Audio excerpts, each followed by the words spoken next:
Good morning, everyone. My name is Maya Luria with TMC for Seniors, and we are continuing on with our Fall Prevention Month, and we're going to be discussing independence and aging, myths and facts. I have Linda Travis here with me. I don't think, Lindy, that you presented here, or if you did, it was a really long time ago, but she is now the Director of Healthy Aging over at the Tucson JCC. Welcome, Linda. Glad to be here, everyone. So, Linda, I know we've had some great discussions. We've got some good partnership opportunities coming up. We're going to be doing an event next week over at the JCC, and we'll share more about that as well. But I'll go ahead and put your PowerPoint up for you so that you can go ahead and get started.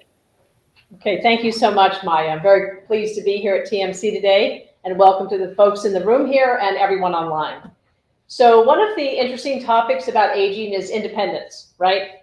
Independence, though, looks very different as you age than maybe at 16 when you got your driver's license. So we're going to talk about some of the myths and facts related to aging, relationships, and also independence. Throughout the presentation, I'm also going to be talking about falls at times because that's part of September is Fall Prevention Month. And as Maya mentioned, we have a large event next week at the J, which Jennifer can help you get more information if you need that. So I'd like to start off with just a reflection slide here. And as Maya said, we're going to take questions at the end, but just challenge yourself for 10, 15 seconds to think about this. What does independence mean? How do you define that in your life? What does it look like now as you're aging? So just kind of play with that. And you can take notes on the PowerPoint if you need to, or whatever.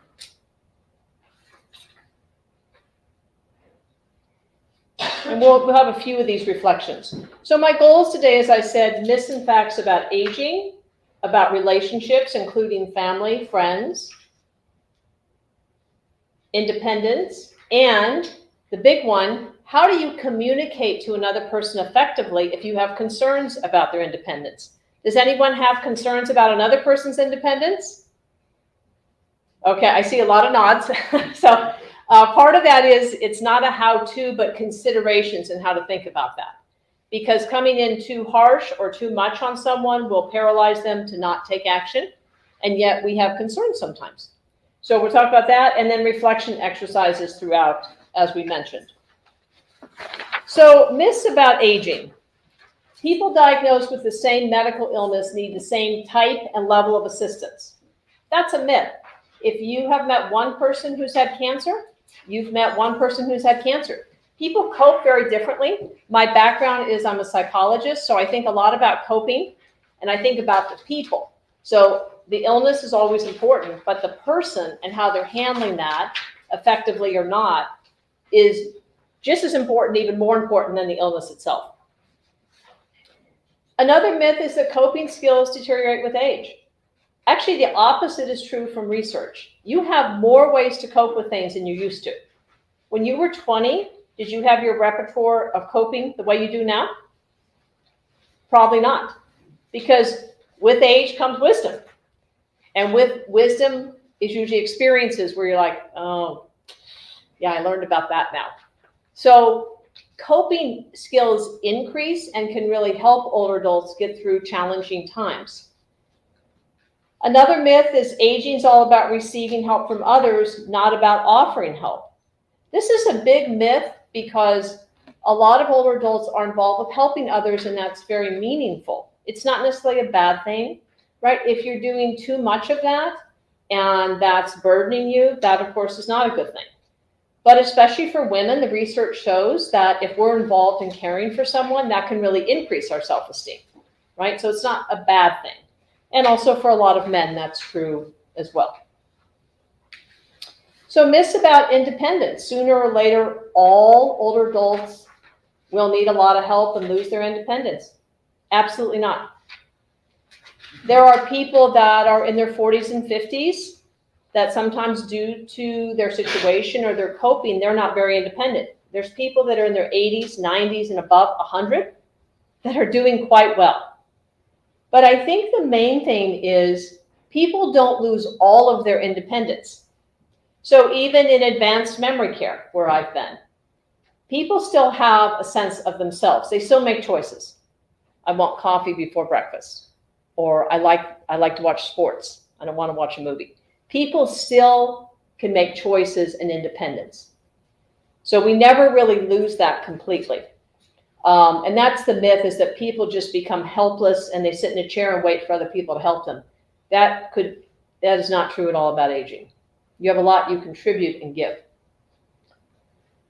This next line, independence looks the same over the life cycle. No, as I said when I started, getting the driver's license, right? That's often a milestone in our lives at 16.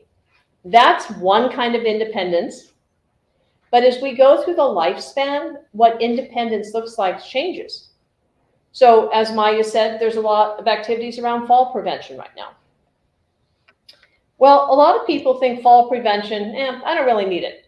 I get calls at the J and other places I've been saying things like this: well, I fell once and I'm fine, so I don't need the fall prevention class.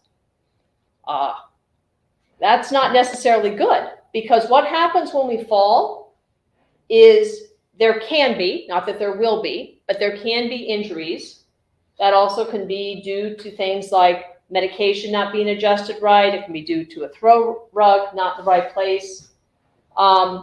It also can just be due to, not being more careful, right? So I don't want older adults walking around just being worried and concerned, but there's things you can do in your home, in your environment. It's also an attitude to have. If you know that you need help with something, or you need to stay, on your meds, or you need to be careful walking up the stairs, those are your ticket to independence, because you realize what you need. Okay? So with our fall prevention activities, and you'll hear more about that in the talk, but also one of my flyers, is I love when people say, you know what? My friend fell and broke her hip, and I'm calling because I don't know if it would help, but I want to start some exercising. I want to get my muscles stronger. I always say, a lot, especially for some older women, 80s, 90s, and over 100, sometimes it's like, well, wait, why would I go to a gym and get more muscles? I don't need more muscles. It's not about muscles. With your building up your strength, guess what you can do? You can pick up a grandchild or a great-grandchild. You can pick up your groceries more. You can pick up your laundry detergent. You can go shopping on your own. So again, I see some nods. What's that worth? It's worth a lot. Okay? So keep in mind, though, part of independence is knowing where we do need help, right?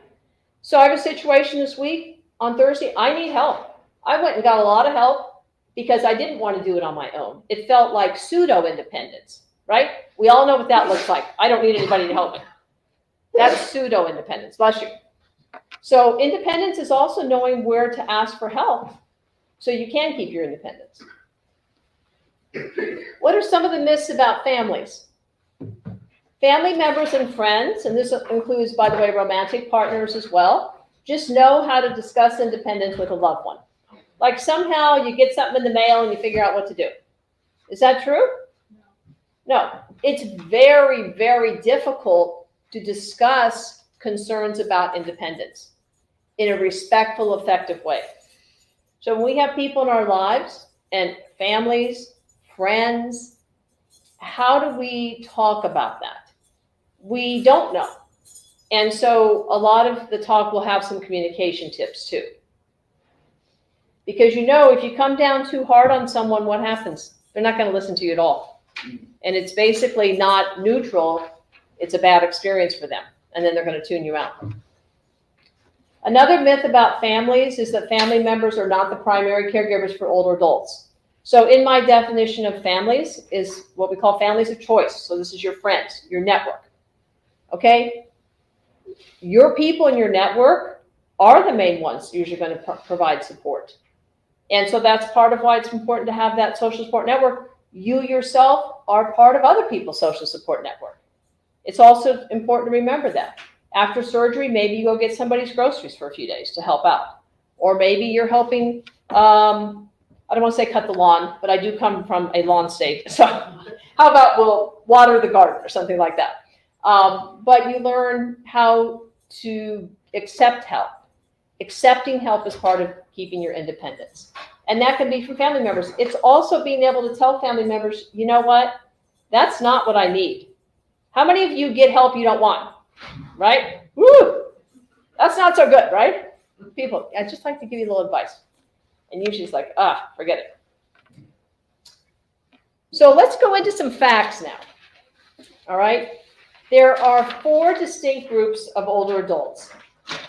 So I always like to say every other developmental stage, if some of you were parents or your grandparents and you know like, oh, it's 6 months, they're going to crawl and this and that. There's a lot of attention given to other developmental stages about what's going to happen. Well, with older adults, one of the things that gets completely lost is, of course, someone at 50 doesn't probably need the same things as 85. Yet it's the biggest group. If you go 50 to 100 plus, it's 5+ decades of aging. So when people say, well, you know, I don't really think about aging much. I'm 65. I don't think about aging much. I'm 80. Our society is pretty ageist. It's not a group that people want to belong to, right? So they always say, well, no, I'm not going to join AARP, even though I got the card in the mail. I don't need them. But the needs around independence in these 4 groups are very, very different. Now, like any grouping, it's not rigid. 65, something doesn't suddenly change. 84. But the fastest growing group in our country and really in the world is right here. How many of you know at least one person who's 85? Okay, so almost everyone in the room. How many of you know someone who's 95? Okay, how many of you know a person over 100? Okay, very good. So who thought growing up that you would know people over 100? And actually TMC has a great event. It's actually at the J last May and other Mays, the centenarian event where we celebrate people over 100. And sometimes my colleagues say, how do you find these people? Well, I'm here to tell you, they come to us. You put out the ads and there's a lot of people over 100. And so we are living longer and longer. And so it's important when we talk about independence that what works at one stage might not work at another. So what's another fact? It's about relationships. The fact is people remain social. They want to be connected. Relationships are still meaningful. Relationships are still satisfying. Some people really enjoy romantic relationships. Some people don't. That's fine. People are different in some of these issues. But we don't want people sitting at home alone. And I will tell you, it is far more complicated to learn how to develop friends as you age. Can I just have a show of hands here? Yes? Because if you're not in the workplace, maybe you have friends in the workplace or not, but you have social contact, right? That's part of what a workplace does. Or in your neighborhoods. Maybe you see a lot of people, maybe you don't. So one of the things I really enjoy, and it's on one of the flyers, is helping people figure out, well, where do I want to be friends? You don't have to join every group. You don't have to like everything. But also there's different kinds of friendships, right? Sometimes we connect around spiritual beliefs. Sometimes we have the same hobby. But a lot of it is older adults believe that they're the only ones that are having trouble when actually I put a group of older adults, again, I'm talking 50 or higher here, in the room, they're often going to say, I don't know how to make a friend anymore. Because when you're in your 20s and as a teenager and 30s and really 40s, things are kind of built in, right? If you're a parent, you meet other parents. If you are a traveler, you work around the world, or you belong to volleyball or whatever it is you do, it's kind of assumed, hey, you want to be friends? You just kind of go hang out. For older adults, it becomes a more complex process. So that is on one of the flyers, some workshops that I do about that. But the fact is people are connected, right? And we want to help and avoid that issue of isolation. Isolation is not independence, by the way. At the same time, relationships remain important and satisfying. There are changes. right? So some social activities are ongoing, yet they may take new forms because there may be health limits, right? There may be mobility limits. So let's say the person who loved to play golf, maybe that's a little bit too complicated. They've had knee surgery, and walking on that grass, even though it's supposed to be even, it's not. That can throw someone off. Or maybe someone loved rock climbing, but that gets a little harder. So they don't necessarily have to give it up, but they may have to learn how to, maybe you do rock climbing inside, right? When I was a kid, there was no rock climbing inside, by the way. I grew up in Colorado. There was only outside rock climbing. I wish there would have been. I love that it's air conditioned and everything. It's really like, I don't know if we call it rock climbing or not, but the companies do. So you can still enjoy what you love, but you may have to do it a little differently. Also, I can think of someone in my life who actually was a rock climber and had significant knee and hip surgery. And what she decided to do was to become a teacher of rock climbing in some of those inside places. So she flipped her passion into being the teacher, less about the rock climber. Another fact about relationships is it's not the size of the social network that really is important. It's the quality, right? So it's one of these things, it's not quantity, it's quality. Now, I have a daughter who's 22. And of course, you know, online, people become friends, right? And they friend each other. And they friend each other. They have like 50 new people every hour, right? I'm not sure that they're really friends, but that's what this is called. And that's what her generation has learned to do. And so I always kid with her, and I think of her when I talk about this part, because it's not that I need 69 people in my life. It's that I need to know who could be there if I'm having a hard time. Who do I call or reach out to go have coffee with if I need to talk with someone? If we don't know who that is, we need to work to develop that more. And there's some friends you can't talk to about certain things, right? I always joke about habits.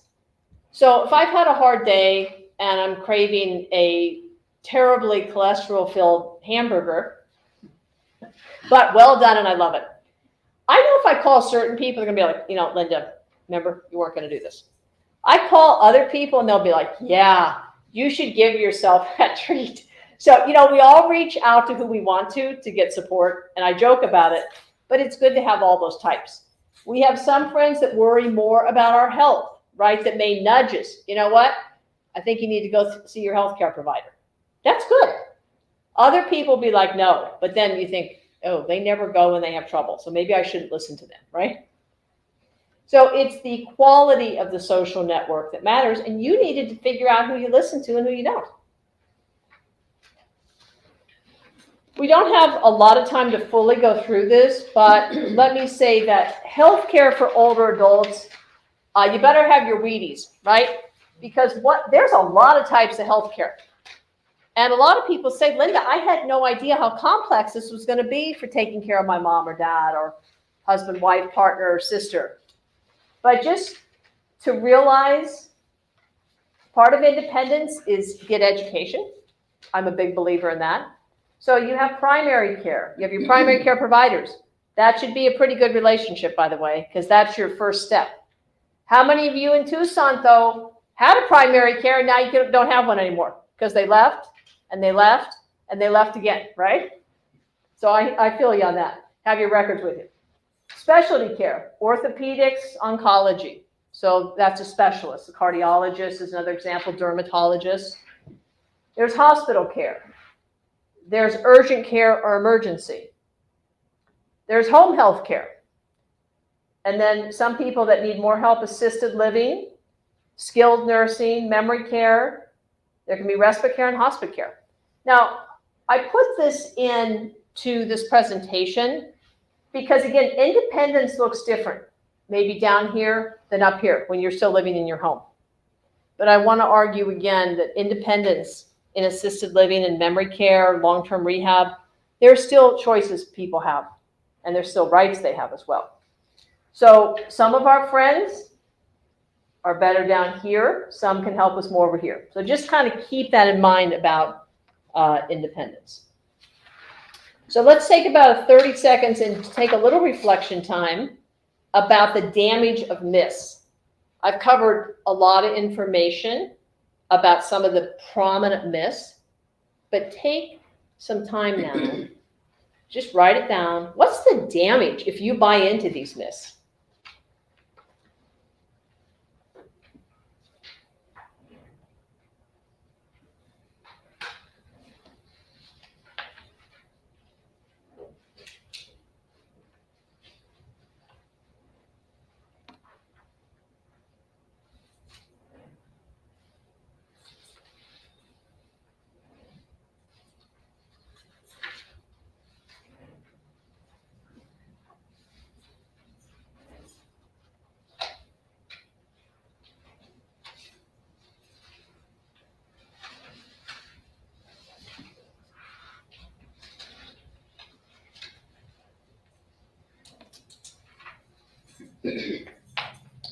Okay, we'll come back to that at the end of the presentation about questions, but just please know that getting accurate information is part of your independence and pushing back when people do start their myths. Well, Grandma, how can you develop more friends? Well, no, wait. So I want to spend a little bit more time on the communication tips, because this is where you have to really think through how to talk to people. This might be our friends, romantic partners, family members, spouses, kids. I give this talk, by the way, to a lot of adult children, because many of you, unfortunately, probably have had the experience of maybe an adult child trying to tell you what to do, right? And it's not that they mean poorly, but they haven't had some skills, right, about how to do this. It's actually a pretty recent phenomenon to be taking care of, interacting with, having relationships with parents that are in their 80s, 90s, and over 100. That's still pretty recent. Your parents probably didn't have their parents living that long. So again, it's not to condemn what people are doing. It's just to understand it's pretty new. So I'm a believer in, before you communicate, let's talk about what you're trying to do. So is your communication going directly to the person, or maybe to the person's family or friends? So not in a gossipy way, but who are you trying to communicate to about what? All right. And it's not like the water hose should come down. Well, everything she does, I can't believe. That's not really communication. That's venting, I should say, over coffee, right? If everything's wrong with how a person's dealing with things, that's not what we're dealing with here. So are you overreacting or underreacting? So sometimes with a person or a family, they want to look the other way. Mom, yeah, she's had some fender benders. Yeah, only 5 this year so far. And then another sibling might say, what? She had 5. We got to take the car away. So that sibling's going to come over and do what? Car's gone. So often one sibling will underreact and one will overreact. Or one friend is like the one who's always worrying and the other one's always in denial.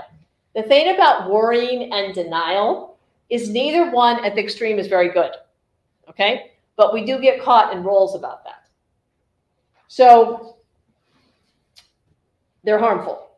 Too much worrying, too much overreacting, too much taking anxiety really is not good. On the other hand, too much denial and assuming, it's not that bad. She can't see, but I'll let her drive. Maybe not. What are your ethical duties right there? What if somebody else gets hit by this person driving? So a lot of families, they're looking only at the person. Oh, mom loves to go to the grocery store. We can't take her car away. Well, you actually have more of a commitment and ethical to the citizens in the neighborhood, right? What if that person rolls through a stop sign, even at 10 miles an hour, and hits a child? And that family's life has changed forever, and so is the other person. So I tell people, this is where you have to jump into a different role with people. And I use the driving a lot because as important as it is when we're teenagers to get it, it becomes a real ritual about if or how maybe it needs to be altered or given up. So communication tip number 1, think about the overreacting and underreacting. And who are you going to try to talk to? Communication tip number 2 is to gather information. So again, we don't want to go global. Everything so-and-so does, she just doesn't think it through. There's usually specificity, so specific times. It seems like on Sunday afternoons, you go out, that was what you always did. But other days you don't drive. So let's look at Sunday afternoons. You don't want to make it like about your feelings, but like more factual based, okay? We're also not in a courtroom, right? So I've seen some families almost act like a prosecutor to their parents. I have documentation of every time you've left, okay? Well, that's not really a very healthy approach because the person will immediately go into the background, immediately go in the corner and shut people off. But you do want to be specific. You also want to balance what the person's doing well, right? Maybe they're not doing as well as before about driving, but maybe they're doing super well about taking care of your kids. Or maybe they've always been very generous with neighbors and gardening. So you want to balance your feedback. What's going well, what's not going well. And you want to develop a timeline and a time frame, right? Do you know the person's not taking their medicine or you think they're not, right? So it's how you ask questions, not having a good or bad question. It's how you ask. Is there love? Is there kindness in there? Or is it just like, hey, you don't do this? We've all received that kind of communication. It's terrible, right? So this is maybe they've been doing it the last 2 months, right? So again, you want to make it more, the last 2 months I've seen this. Or you did fall, Mom, and we want to get to a doctor, a healthcare provider, just to have you checked out. As you'll learn in the fall prevention seminars throughout the month, falls may be medicine related, right? People on a combination that's difficult or not enough, or they're taking them on an empty stomach, which can make a huge difference if they're not supposed to. Or maybe we are in Tucson, Arizona, they're dehydrated, and that's the issue. Or maybe they do trip on things. So there's a lot to figure out so it's workable. If someone says to me, Linda, I remember when blah, blah, blah, I used to do this. It seems like the last couple months, you're having a harder time with this. That's gentle. So again, it's not an all or nothing. And then here's the thing around independence is safety considerations, right? The bottom line isn't an opinion about your throw rug isn't pretty, okay? It's about safety. Safety includes falls, but it also includes safety for the older adult and other people around them, right? So, although the talk is not really going to be so much around dementia, those of you who have encountered that in your families, you know that at some point not stepping in is not helpful and it really can cause a lot of other problems, okay? So safety should be the guide, not opinions, not being a prosecutor. So gather that information and nicely put it together, okay? Communication tip number 3 about timing. Timing is everything. That's kind of true in a lot of parts of life. But the first time you have the conversation, if you have concerns about someone, if that first time isn't done well, it doesn't mean the person's going to agree. But if you're not approaching it with all these considerations, it's going to be hard for you to ever again try to have a talk with them. So a lot of times I tell families and adult children, I'd rather, unless there is someone, bleeding, which you call 911. I mean, those kinds of things shouldn't even be a conversation. You call somebody. But for a lot of things, they're more nuanced. They're more gray. You don't suddenly take action.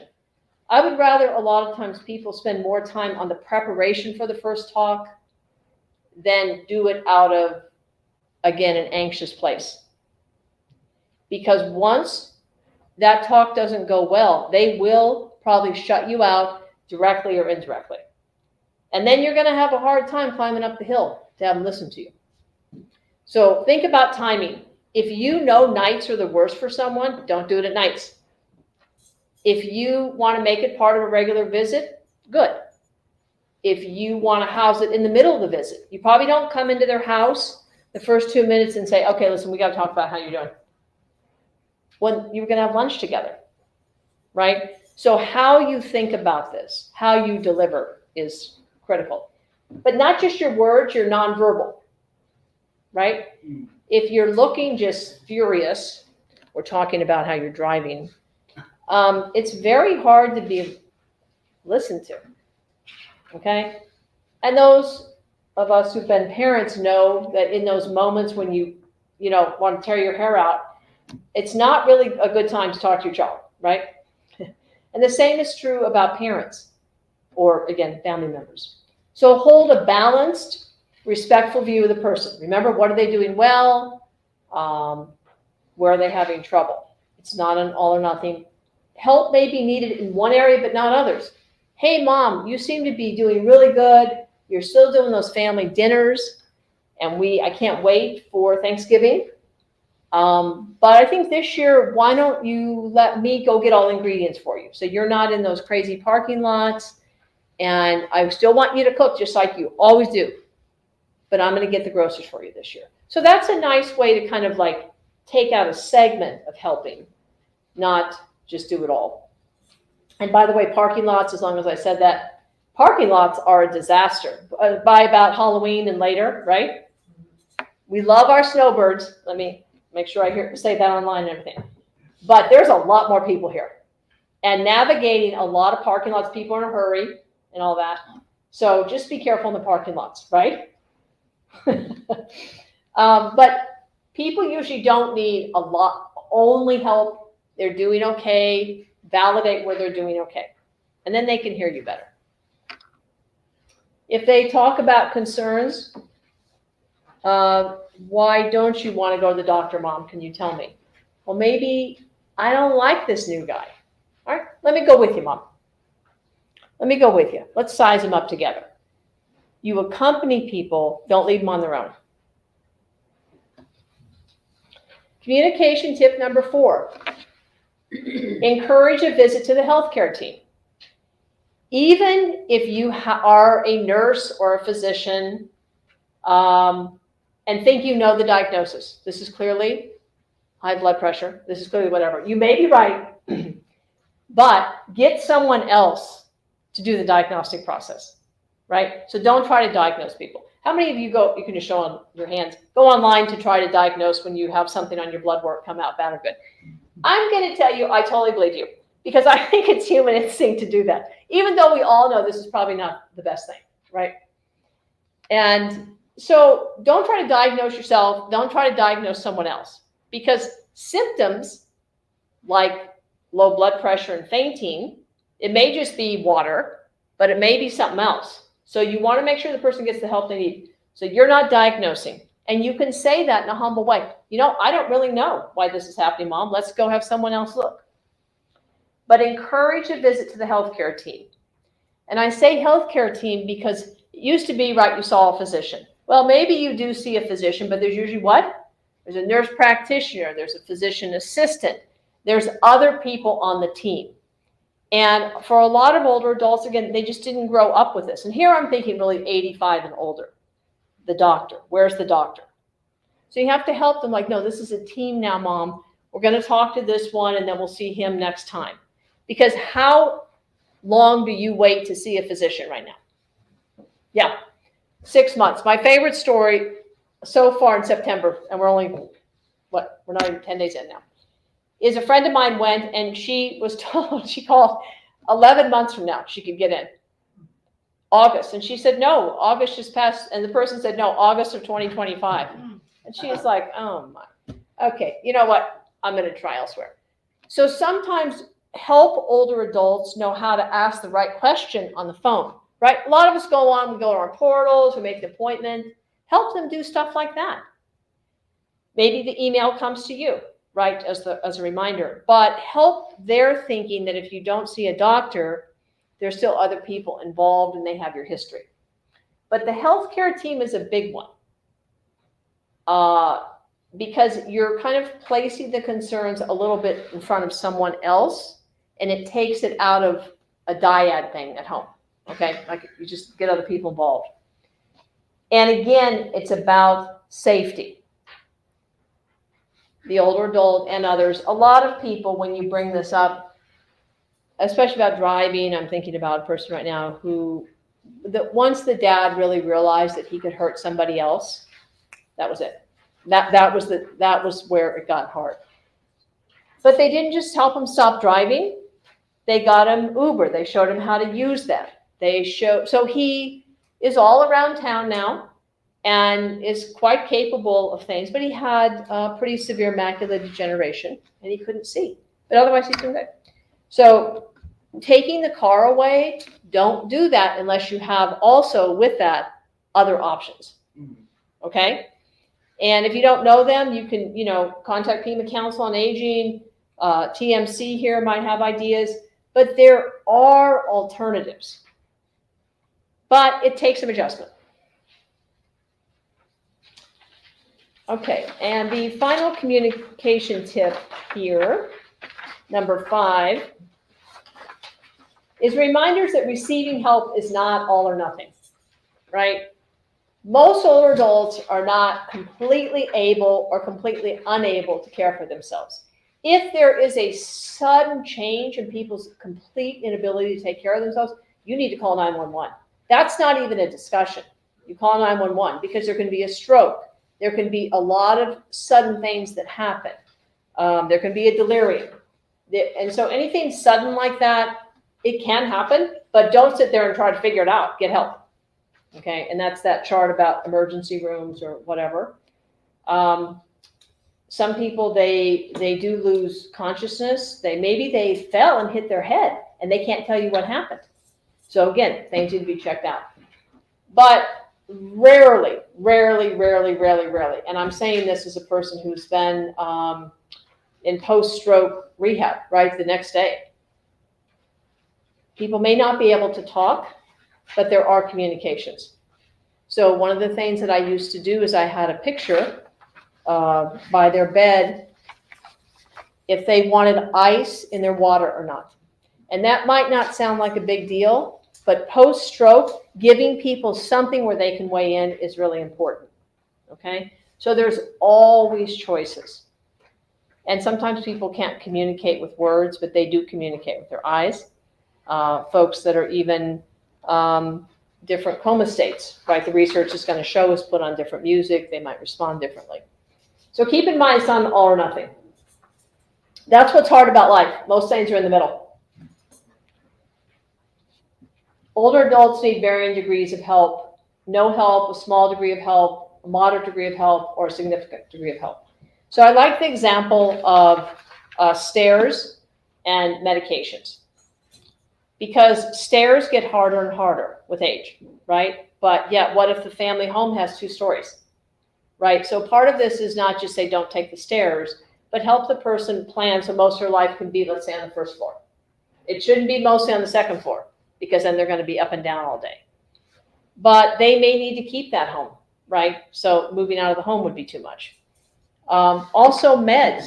How many of you, I hope I'm not the only person here, when they give you your meds and you're trying to peel off the back, how many of you cannot? That's right. And then you try to get the scissors in there or something, you're like, okay, I'm going to cut myself, right? So even little things about not, hey, mom, we got you the prescriptions, you're good to go. Are you helping the person organize their meds? So that's different than getting the meds from the pharmacy. Help them organize, have notes up. Have take this with food. So it's how to not just see, oh, she's fine with her meds, I just got them for her. You have to drill it down a little bit more like that, okay? Also, when people tell other people to back off, whether or not we think that's a good idea, usually first step is maybe back off a little bit. You know why? You're going nowhere with it. right? So you might as well think about, okay, wait, let me regroup here a little bit. Let's talk about maybe how you could do travel, but not car travel, Mom. Let's talk about getting you on an airplane to Albuquerque, not driving, for instance. So it's not, you can't travel because people will reject that, but let's change how you travel. And I do want to go with you, and I'd love to meet your friend in Albuquerque. I haven't seen her in a while. So if you're gracious about it, which again, when we're really upset, are we gracious? No. And that's true of everybody, by the way. I've never met a person who's, especially when it's their own family, even if they do pretty good professionally, when it's their own family and partners, and that goes differently. So be gracious. So let's take about a minute, look at this reflection. So what's next? By now, you're probably realizing that many decisions are not clear-cut, nor are they solved after the first discussion. You have to keep having discussions, chip away at it. Reach out to your support system as you move forward. So maybe write down a few discussions that either you've had as a recipient that you think, wow, these were pretty bad, or that you realize now you kind of went to another person in not such an effective way and could do it different. So just take about 30 seconds and think that over.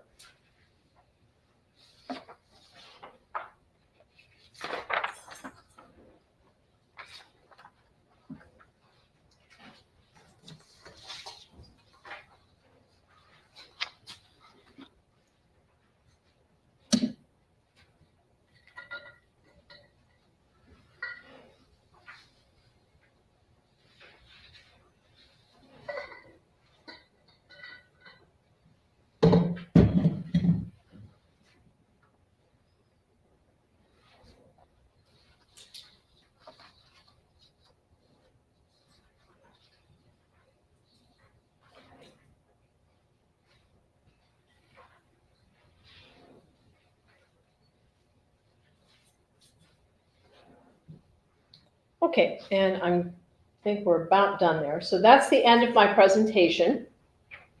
I'm going to talk about some of the programs with the J in just a little bit. I think Maya is going to come on and want to hear some of your questions. So thank you very much for listening. And Maya, I'll turn it over to you. Thank you so much, Linda. It's really important. You really shared a lot of different communication skills, which I appreciate because it can be frustrating, right? So one question that I had was, are there services for maybe a family that they can use for these conversations, like a mediator or something like that? Or is it maybe their physician, or what are your suggestions for that? Well, I think often in a family's network, there may be one person that's seen as more calm, that maybe becomes the lead, even if they're not usually the lead, but also a healthcare person, even a neighbor. But people could call people council on aging because there are some mediators. They'll probably know a little bit more about it. And then sometimes spiritual involvement, right? So priests, ministers, rabbis, they can be a neutral sounding board. So those are just some ideas initially. Oh, great. Okay. And so I'm assuming, what are the most common things that tend to trigger these types of conversations? Is it the driving? Is it the home safety? Where do you normally see that? I think driving is a hot one. I think that's one that many people immediately think about. But medications, getting them, taking them, home safety overall, if people like to collect things, not necessarily hoarding, but their homes are full. We'll say that hallways are full. So too much stuff. Kitchens. So whether it's sometimes with vision issues, not using the knives appropriately, the stove and driving are probably top 5, definitely. But I think sometimes it comes out after hospitalization. So maybe someone's in the hospital about whatever, we'll say a hip replacement, and then they have to renegotiate things. And so the families, sometimes they get too involved and not involved enough. So often after a medical incident, that becomes bigger. And then a big one is around dementia. concerns about cognitive changes, the person saying, no, I'm fine, the family saying, no, you're not, those kinds, that's a big umbrella, that one.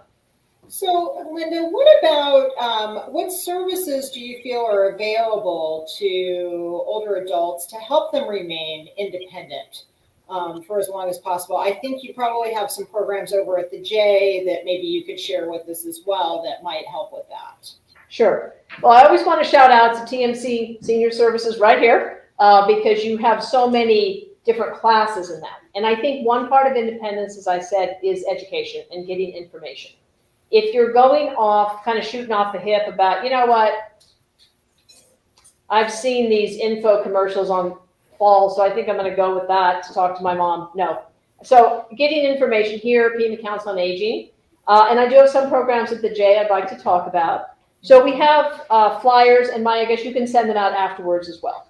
So for you folks at home. So let's start with falls. So next week we have, I guess just hold it up a second. Sure. This is with TMC. We're holding a seminar at the J called No Falls Fair. And you can come to the J, sign up, register online. Maya can help with that. And get a free assessment on your risk of falling. Like, how's your gait? How's this? How's that? There's people there that are experts that will be evaluating. We also have vendors coming from all over about durable medical equipment to people Council on Aging, a lot of departments here, pharmacy, cardiology. We have Alzheimer's Association because falls for people with dementia and for Parkinson's is a little bit different. I have a few of my fitness instructors, at least one or two from Parkinson's, I think, that will be presenting, and dementia. This is free. And then we have at the J several options around fall prevention. And I'd encourage you to look at this because some people say, you know what, I'm not taking a class. I can't think of anything more boring. And, you know, in all honesty, fall prevention, going to a movie, probably people are going to pick the movie. Okay, so what I want to say is you can go to more movies if you know how to fall right. And what they do in these classes is they teach you how to fall. So you get more movies for fall prevention class. Okay, that's my bargain I make with people. So we do have that. Some of this is free as a member. Some of it is you pay as a guest. So that's stuff you can contact me about. My information's on there. The healthy aging programs at the J, I'll hold this one up. So we have a Parkinson's exercise wellness program for people. What is Parkinson's, right? Getting moving, mobility, with expert instructors on Parkinson's. We have a Parkinson's support group. We have, again, the fall prevention programs. We have a osteoporosis class, which is also here for people that are experiencing bone loss, women or men. We also have a lecture series, which I'll talk about in a second. And we have a program for people with early mild stage dementia to come and do movement, music, and arts. And that's 6 hours a week, and the caregiver gets 6 hours a week. So anyone who's been involved with caregiving, if you get 6 hours a week, how good is that? Yes, we have a yes. So I'm going to leave this flyer as well. This discusses all of our healthy aging programs. And I'm developing more all the time, so I like input from people. Then we also have, this is a whole family aging series on, including, by the way, the independent talk I just gave, social connections, and a lot about relationships and health, right?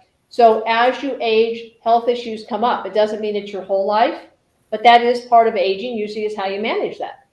And so how does that affect relationships? So if you have type 2 diabetes again, and all of your friends eat badly, even if they're happy, but they don't eat well, that's going to be tougher when you go out to lunch with them, right?